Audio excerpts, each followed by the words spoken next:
After identifying the risks and assessing them, the obtained information should be used to make decisions on how to respond to them. There are several response options that an organization could assume to deal with the identified and assessed risks. The first option is to mitigate the identified risks, which is achieved by applying safeguards and countermeasures that would reduce or eliminate the risk probability or impact.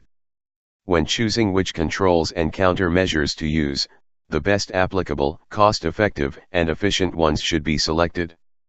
The risks should be mitigated to a level that is acceptable to the organization. For example, applying redundancy reduces the probability of a risk. The risk that remains after mitigation is called residual risk, which the management has accepted.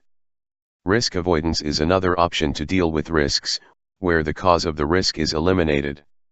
For example, if a configuration causes a risk, then changing the configuration would eliminate the cause of this risk. The third option is to transfer the risk to another entity. For example, an organization could outsource its services or infrastructure to a third party, which would handle the risks itself.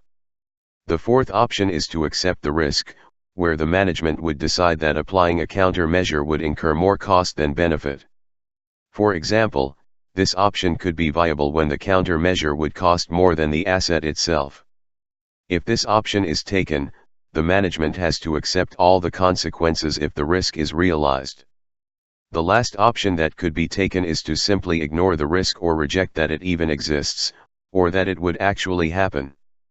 This is an unacceptable option to consider by an organization, and could lead to further losses due to the failure of applying due care.